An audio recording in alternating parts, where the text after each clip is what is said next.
Hello, everyone, and welcome to another episode of Staying Up with Pat and Jodi for September 9th. Today is September 9th September already. 9th already. Oh my God, how many months of this have we been in? Our socially distanced skunk is here. Is here, yes. He's here, ready to rock and roll, and yeah, it's been a crazy for all of you guys who've been following us. It's been one hell of a few days. Yeah, I guess that's a good way to put it. Yeah, one hell of a few days for good old Pat, good old Pat and Jodi. Jodi. I mean, yes. we debated as to whether or not we should do a show today, but we did it anyway. We're doing it because life goes on. Yes, it does. We might be able to help somebody struggling with what we're kind of struggling with. Yeah. We do want to acknowledge that, unfortunately, one of our friends passed away. I think it was Saturday. One of the viewers of this podcast, of our show, he was always contributing, and yeah. And you've known him for a very long time, longer than me, in fact. Do you want to drop a banner in there too? Do we have a Pat and Jodi banner? We do. Yeah, just so people can. If they want to say anything or comment or whatever. Oh, I'm talking about the scroll. You can scroll something in there just in case somebody wants to leave a comment. Yeah, so unfortunately, a good friend of ours, William, Billy, I grew up with his sister, Malibu, who, we talk about all the time, passed away, lost his battle with cancer. So we want to send love to his wife, Dawn, and his two sons. And Billy was commented many, many times on the show. And, yes, absolutely. And was a big fan of Staying Up with Pat and Jodi. Yes. So we lost a viewer. We did. we did. And quite the trickster, from what I understand, from when you were younger. Yes, so that's one less viewer for Staying Up with Pat and Jodi. But no, he was great. He always watched us, and hopefully we put a smile on his face. Yes, many great stories about Billy. Yes. I can tell you. Before he was lieutenant colonel. Yes, Billy was a lieutenant colonel in the Army and a war hero. He was in Desert Storm. And then Desert Shield after that. I think. And then after that, I believe he did 3 tours of duty. He was only 52 years young, which, he's my crazy. age. Yeah. In fact, I think we're only a day apart. Don't admit to your age on the show. Okay, that's the one rule we have on Staying Up with Pat and Jodi. Nobody admits to their age. Well, too late. Erase. 0. Nobody admits to their age on this show. Okay. Right, girls? But Billy and you, same age, almost same birthdays. I think he was the 18th, you were the 19th. Still am. Yeah, you're still. Yeah. Please, I don't need any more. No. Yes. Still am. Still. Yeah. Good one, Pat. Thanks. Chalk one up for Pat. That's all you get. He was the typical trickster brother that everybody had. Little brother. Because he was Mary Liz's little brother. Mary Liz, aka Malibu's little brother, and she. Oh my gosh. So we're young girl. I'm going to tell you, these are great tricks. By the way, your kids, Billy will go down in history as being the best at Hall of Fame for tricks. Number 1, we're in Atlantic City. It was probably the 80s it was the 80s. And me, Malibu, and Stella are on a blanket. Stella from Philadelphia. We're on a blanket on the beach in Atlantic City. And we're laying there in the sun, and all of a sudden I sit up, and I see these guys like looking at us like men, like just looking our way. And I'm like, what the hell? So, I said, I'm hot. I'm going to go, as you do when you get the sun, you go down to the water and cool off. I'm walking down the water, and in the sand, Billy wrote, 3 desperate girls need dates, and an arrow pulling up to our blanket. Yes, he had it all together back then. I heard some of these stories and thought to myself, wow, I wish I would have thought to do these things. Oh my gosh. Because I had older sisters and they had older friends, and I never got to do any fun stuff like I feel like I was a slacker. Well, definitely. My other favorite Billy story, and there are many, but I'll just tell one more, was so again, back in the 80s, the girls would jump in the car and we'd drive to Jersey because we lived in Yonkers, but we would drive to Jersey to go to the clubs. And the only reason why, Pat, we drove to Jersey to go to the clubs is because the men in Jersey would ask girls to dance. Yeah. New York guys, they never asked the tall women to dance. They always like the short, fat ones. For some reason, sorry if you're a little chunky, the short, fat ones, when we were in our early 20s, got the hottest guys. I mean, they did. They got the hottest guys. So we're like, screw it, we're going to Jersey. And we were right. When we went to Jersey, guys they loved tall girls. They would ask me in Malibu to dance. It was crazy. It was so much fun. So we would drive to, we went to a place called Bentley's, which many of you guys might know, Mother's. We also went to a place called in Clifton called Crackers. Clifton. Called Crackers. So we're driving in the car. We have a cassette tape because back then it was no cassettes, no CDs. Cassettes. So what does that little prankster do to our cassette? So I don't know. Let's say we're listening to Madonna and we're driving.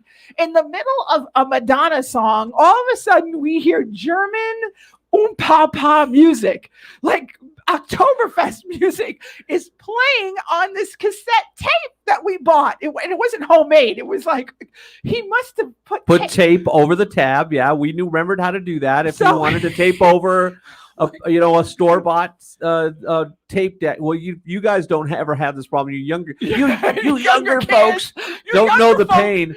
But we would we would tape over stuff, and it was just a little piece of tape. That's all you needed. Oh my God. So here we are driving down the highway on the New Jersey Turnpike, and we're listening to Borderline, and all of a sudden we hear pa, like German, like Oktoberfest, and then we hear him go Heil Hitler, and we're like, what the hell?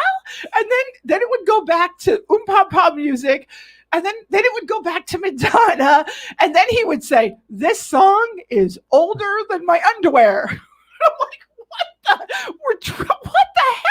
And then he would say, then you'd hear the music play, and then he'd go, even older. He sounded like he just had so much fun. He had so many, and this is the guy who becomes a lieutenant colonel in the United States Army. I wonder if any of his troops realized how devious he was as a child, as a young man. Oh my God, he was genius, by the way. That's genius. Oh my God, the stories that we have. I mean, he was the typical. That could have been you, Pat, the little brother that tormented the friends. Yeah, I gotta admit, I wasn't that creative. Valerie would have kicked your. Oh man, out. Your sister Valerie would have crushed you up to a certain point, and then I was still bigger than her, so it was okay. Yeah. Well, she did lock you in a bathroom. Well, you and your sister. Yeah, that's when when I was like 5. So don't ever have a 12-year-old babysit. Yeah. Was she 12? She was something like that. I forget exactly how old. Never have a 12-year-old babysit for how old you had to be? What, 5? And Kathy had to be like 7. So because and so then she would have been so she would have been, if that was the case, then she would have not. She was definitely 12, preteen. No, she was preteen. Yeah, she was a preteen. Yeah. So never have a So if you have kids out there, for all you can't do that stuff now. Trust me, now. You can't even think about it now. But although I'm sure there's plenty of people that have to do it now because their kids can't go to school. So oh my God, thank God, Pat, we don't have to deal with that. Thank God we don't have to deal with that. I'm sure there's a lot of underage kids left at home alone right now. I'm just saying. Yeah. Probably and not legal. And for any of you parents that are watching, dealing with that, God bless you. That one's for you, folks. Unbelievable. But I couldn't do it. No. I think that's the reason why maybe God knew that there was going to be a pandemic, and he knew. So we never had kids. Yeah. No, we did. Well, that was a well, we've never had conscious thought. Yeah. Honestly, we've never had sex. So there you go. Just saying. Don't believe that one. I made you laugh. I made him laugh. You're a big liar to me. You have to consummate a marriage, don't you? Yes. What happens if you don't consummate a marriage? I don't know. Maybe because realistically, I think legally once you sign everything and you say yes, I think you're good. Consummating it I think that's more for religious reasons. Like the church doesn't recognize it until you do the deed. You know what I mean? So if you don't do the deed, You have to ask a lawyer that. Say, Yeah. hey, if So you you're if you never consummate the marriage, are you actually married, even though you did all the paperwork? that is There's a question. Never thought about that, and we've been in the wedding industry for years. So because we always just kind of assume that's going to happen. well, especially in this generation. I mean, Yeah, anything goes. yeah, Anything goes. anything and everything. Oh my gosh. That's right. Yes. And then and now we're kind of dealing with the issue of as you guys know, we don't want to talk too much about it, because if we do, we'll start crying. Oh yeah. And we don't want to cry on staying up with Pat and Jodi unless we're laughing. Mm-hmm. So, but as you guys know, our dog Champ passed away, and Yeah, that was a tough one. He was only 8, and he wasn't. He had a weird blood test a couple months ago, and we were when the pandemic hit, right when the around March, we went, and we March. couldn't. We had to wait to bring him back to do follow-ups, but he was doing fine. He was eating, and so we're like, okay, well maybe it was just because once in a while they get into something or whatever. But then on Sunday night, he just after we ate, he'd already eaten, and he was begging us for food. And all of a sudden, he just really looked out of it.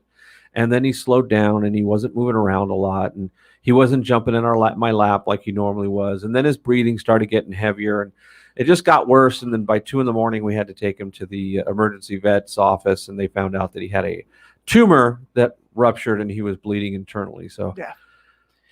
Yep, tough. And especially, going to an emergency clinic at 2:30 in the morning on Labor Day. On Labor Day, Monday morning, 2:30 Yeah. in the morning. So it was like Sunday night, Monday morning.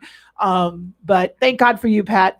Thank God for your quick thinking, because you got him there, and he got the help he needed, and he didn't have to suffer. You didn't have to suffer. So now the Harrises, we're definitely, we have Bingo. She's Still have here. Bingo. She's been with us. She's 9, and she's laying right over there right now. Yep.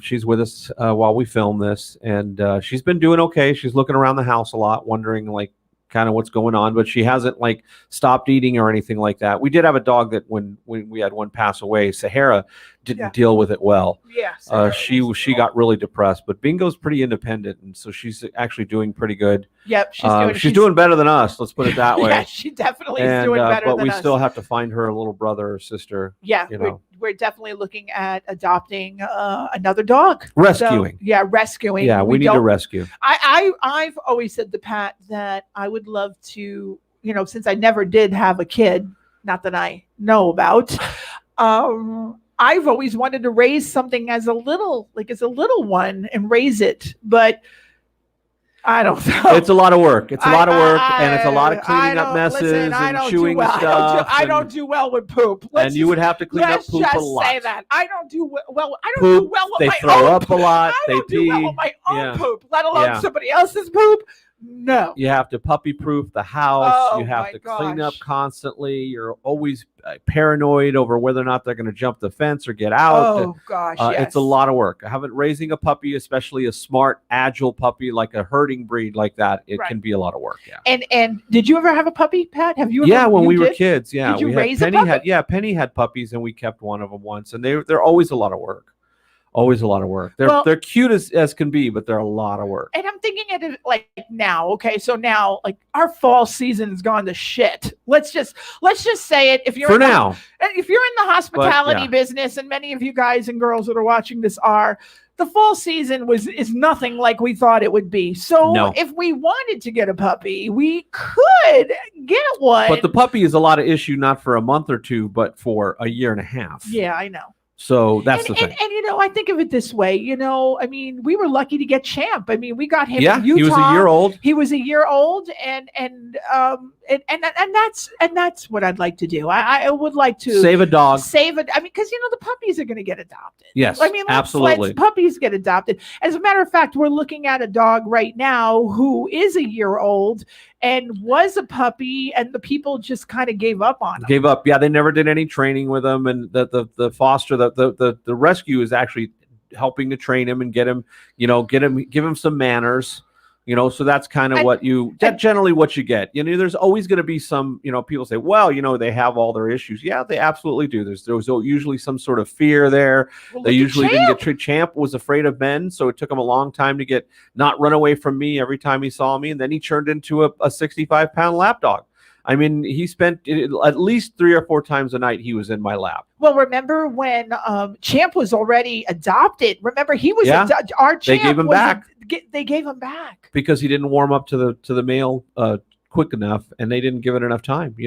Dogs like that, there's usually an issue there, and you got to take care of it. You just have to be patient and give them love, and eventually they come around. He turned out a great dog, very affectionate, very, very cuddly. He was not a kisser. Bingo is the kisser. Speak for yourself. That dog did kiss me. Occasionally.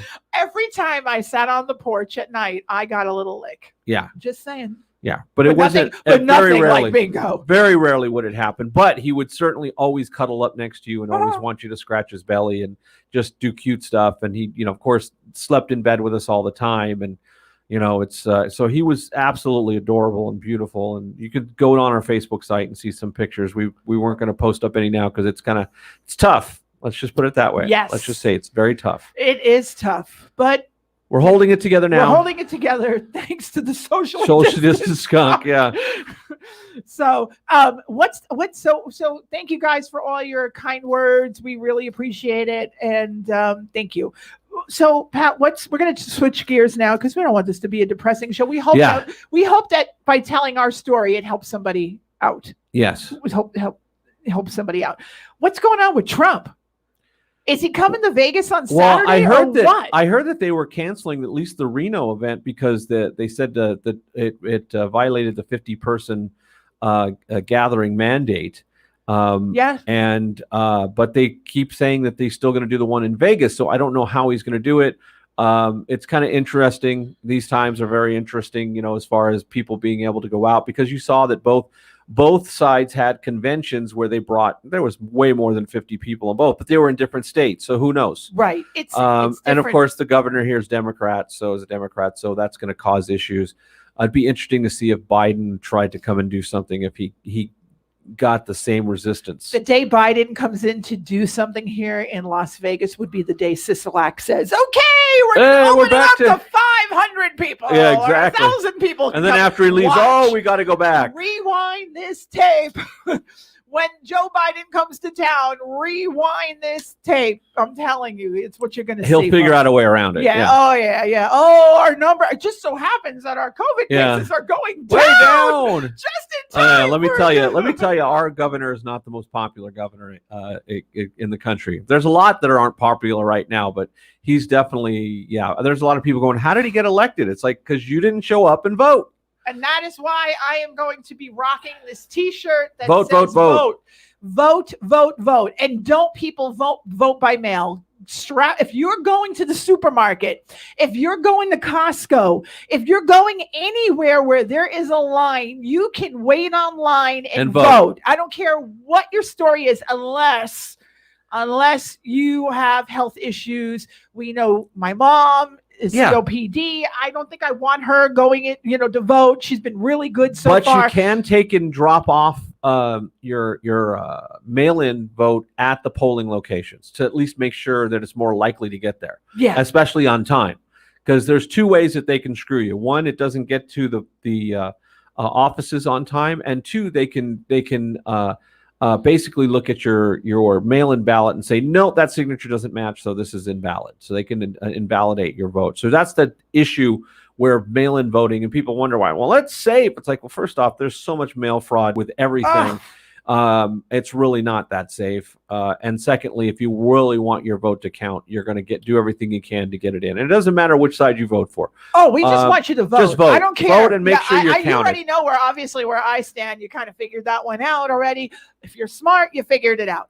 But honestly, I just want to see people vote. That is why I am wearing Be part of the process. Vote T-shirt. Gonna get the vote facial mask. Pat and I have we're going to be hopefully working at the poll. We've heard from the poll people here, and hopefully we will get our training any day now, or they'll be reaching out, helping to us. out at the polling locations. But there was a good story, and I'll probably link it here on the Stand Up with Pat and Jodi Facebook page about on the Today Show today, Pat, that the older people, the seniors that usually work at the elections and the polls are not doing it this year because they are afraid of being out there. Absolutely. And I don't blame them. I mean, they're older people. I mean, dropping off your vote is one thing, but to sit for 8 hours in a gym or wherever you're voting is another situation. Yeah, no, and I get it. It's like you said with your mom, where she has respiratory issues, things like that. Those are the normal volunteers or the normal people that work the polling locations, and they're not getting those people, and they need a lot. I think in Nevada alone, they needed like 4,000 or something like that. Well. So imagine the bigger states. Well, you know what though? The bigger states, people are working. Here in Nevada, they're not working. We're not working. A lot of people out of work. The hospitality. If anybody's going to rock the polling places, it's people who work in hospitality because they know how to get people in and through and quickly. So all our friends that are in hospitality, we're probably going to see a lot of them working at the polling places because that only makes sense. And just know, our industry is the number one here. I mean, we talk about California and Texas. Well, look at NFR, right? The national finals. Lost NFR. We lost NFR. They've been here since the 80s. Yeah. And the reason why is because we're not allowed to have gatherings of more than 50 people. Yeah. In Texas, they're going for it. They said, bring them in. Bring them in. And we may be lucky if we ever get them back. And that's tens of millions of dollars that we lost and countless jobs. And, it's but let's just say this, as far as the polling places, you're going to have to stand spaced in line. So the lines will be long because they're keeping you spaced out. You're going to have to wear a mask. So you're just going to have to deal with it. You're going to have to deal with that, but you have to wear it to go into a store and pay for your groceries. It's the same thing as paying for your groceries. It just might take a little bit longer, but look, you only have to do this, especially for a presidential election, once every 4 years, for smaller elections every 2 years. So not a big price to pay to make sure that your vote counts, regardless of who you're voting for. Make sure it counts and there's no shenanigans going on. If you mail it in, the likelihood of shenanigans goes way up. Let's just put it that way. Yeah. I agree with you. So go out there and just suck it up, Buttercup, and go out there and vote, people. Early voting, do it early, get it done. Don't wait till the last minute. Like, get it done. I want to wake up. Is it November 4th or 5th? 3rd.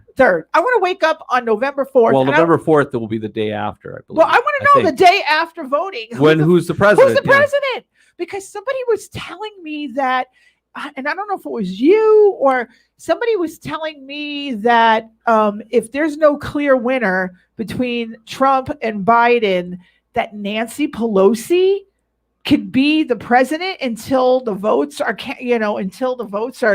I don't know. I don't know if that's the case or not. That's what somebody said to me. Somebody Google that. Because she's third in line. So say, for instance, the president dies, it goes to the vice president, and then from the vice president goes to the speaker. Didn't we have who was Haig? Who was Alexander Haig back in the 80s? He was the Secretary of Defense. Oh, because remember when Reagan got shot and we couldn't find President Bush, for some reason, they needed somebody to be in command, and he was telling everybody that he was the guy. Yeah, it would have been the Speaker of the House at the time, which oh God, who was it? Who was the Tip O'Neill? Tip O'Neill was Speaker of the House. Wow, we're old. How did we remember that? I used to work. We Googled it right now. That's just Google over here. We go. You didn't see me typing because Scott told me. He said Tip O'Neill. Tip O'Neill. Tip O'Neill. Tip O'Neill. Yes, Tip O'Neill. But you got to remember too, Pat, back in the 80s, I did work for ABC. That's true. And we didn't have CNN back then. So when something broke, like Peter Jennings got went to ABC, CBS, NBC. Yeah, we interrupted your soap opera, everybody. And people got pissed. And you let me know that you were pissed because back in the day, I worked in the audience information department of ABC TV. And every time we had a break in, and usually it happens right around the time the soaps are on. And some heartless people. We get it. The shuttle blew up. There's people that are dead. We get it. Put our soap up. Unless you find the bodies, put the soap opera back on. You go, wow. It's like stuff like that where you're just like, wow, these people are really into their soaps. It's like, yeah, screw that shuttle disaster. Yeah, screw that. What? You know, Does it make it any different than what it is today, though? I mean, no. It's worse now. People are worse now than ever. I mean, thank God we have CNN and Fox News and MSNBC or whatever, but they're still just as bad. As a matter of fact, they're worse. Yeah, and they probably get thousands of times more contact because you can email. There's so many more ways to get a hold of the networks now. They probably just get flooded.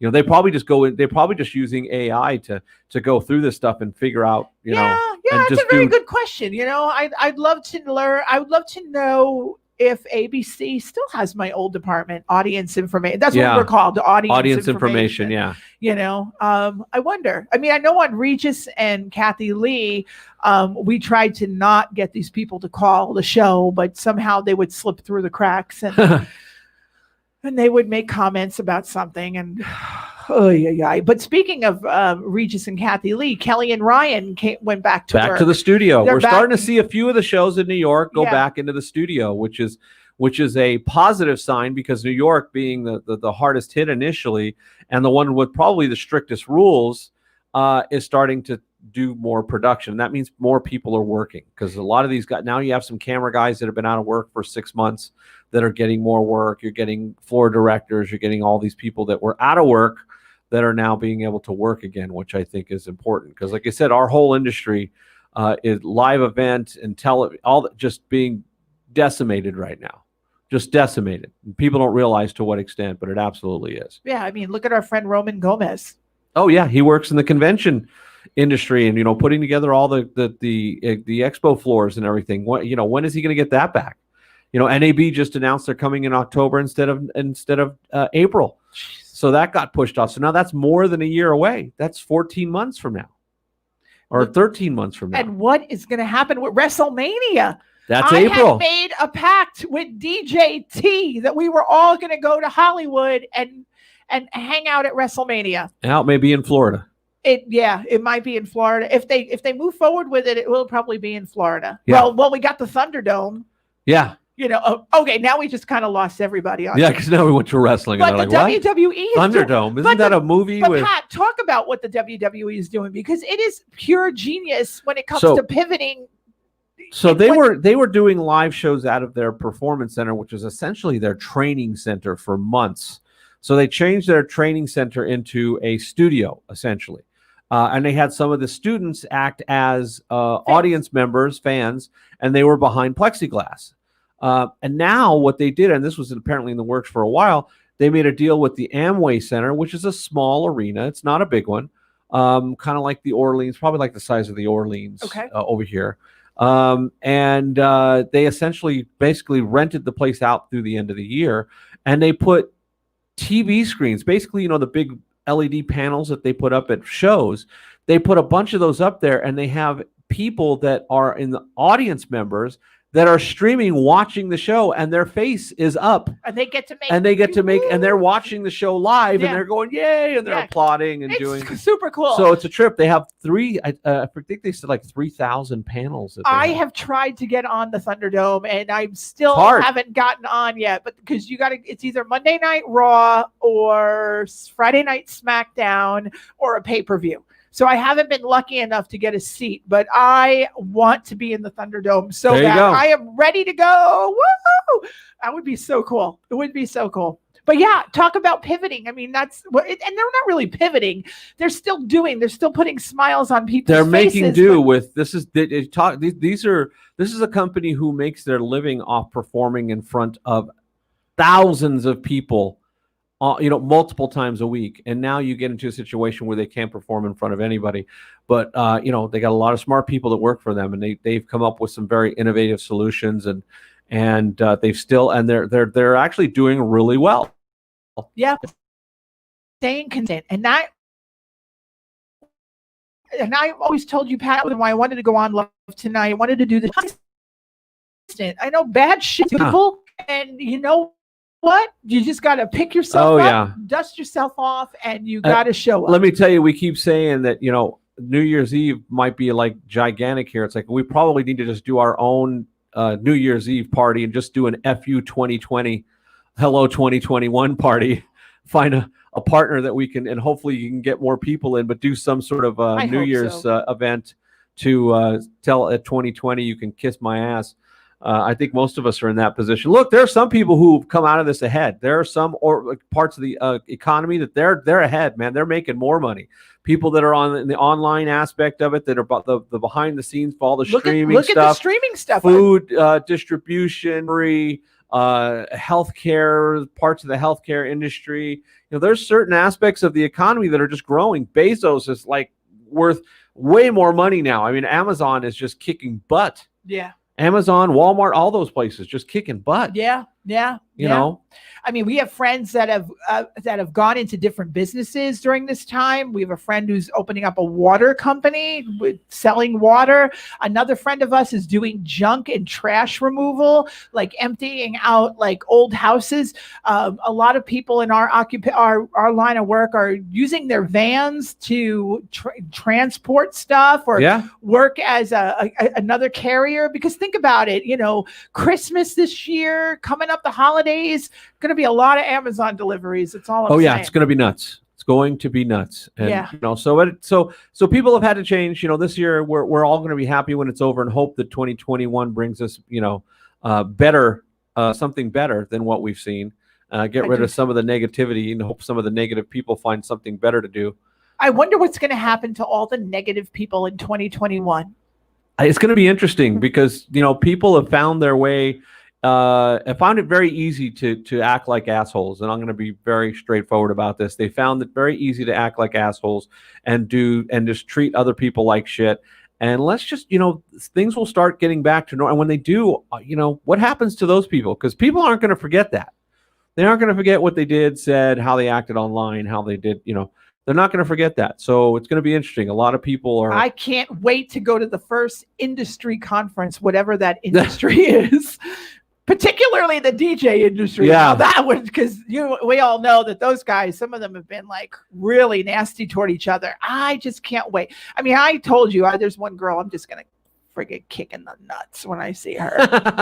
I'm going to just kick her in the balls. That's right. And if she doesn't have any, I'm just, wherever those would have been. Those nonads would be, gonads, I'm going to kick you. You're going to kick it. That's what I have to say. Owie. That's what I have to say on this weird episode. A very weird episode. But we did it, Pat. You did it. We're consistent. Yes. We're showing up, and that you got to stay positive as much as possible. And it sucks because every day somebody throws a pile of steaming shit on you. Yes. And you gotta believe. Oh yeah, believe. Who would ever thought my tattoo would become so relevant in this time? My one and only tattoo that I got. Right. Why I can't get it. Oh wait. I can't get any. Are you? No, I don't have So are you going to get a tattoo? No. You won't do it. No. Not a tattoo person. You don't want to get Champ on your tattoo. He's tattooed right here. That is correct.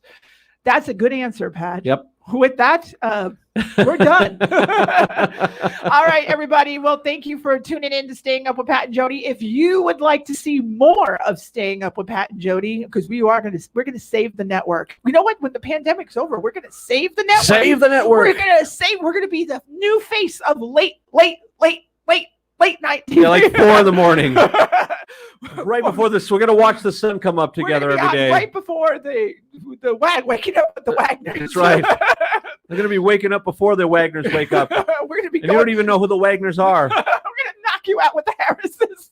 The Harrises are gonna knock you out. The Harrises are waking up the Wagners. What was the TV show where we were? Oh, you probably don't know. Do you remember the late show that had that dun dun dun dun dun dun?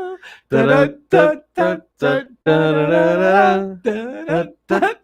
that? Yeah, I was always up late. Yeah, you were. But I was a night owl. You were up. Wait, dude. Before we go and say goodbye, when Pat was up late, they used to play the Star Spangled Banner. Yeah, and then what was off the air? They used to end. Hey folks, this will show how old we. They used to actually go off. The networks went off the air at a certain point. They did. Nothing was on. Zero. Nada. Static. Yes. Or they would have a test pattern up there. And then they would would play the national anthem. Yeah. Oh yeah. Oh my God. But then what happened? Tommy Vu came on. Oh, then the infomercials. As soon as those infomercials, late night, Vu they said, came on. we can sell those late night spots. And Tommy Vu came on, and he was on his yacht. And if you lived in LA, you guys, oh, Pam, hey, when you lived in LA, you got to see good old Tommy Vu from Vietnam talk about the American dream. And had all those hot chicks on his boat that were like, dude, you're paying me by the day. Don't touch me. You know? Oh my gosh, we're gonna have to find a Tommy Vu commercial and put it on the Facebook page, because that'll be so fun. Oh my goodness. Yes, because he was hysterical. And they used to do in Living Color, they used to do parodies of him. Yeah. Which was great, because they had the one Asian guy that did him, and he was fantastic. If you don't remember in Living Color, let's just put it this way, it was a better version of SNL. That's all I gotta say. Yeah. Consistently better Jamie than Foxx, SNL. Oh yeah. Jim Carrey, all the Wayans brothers, some talented people. And J-Lo was one of the Fly Girls. J-Lo and Carrie-Ann Inaba. From Dancing with the Stars. Carrie-Ann Inaba.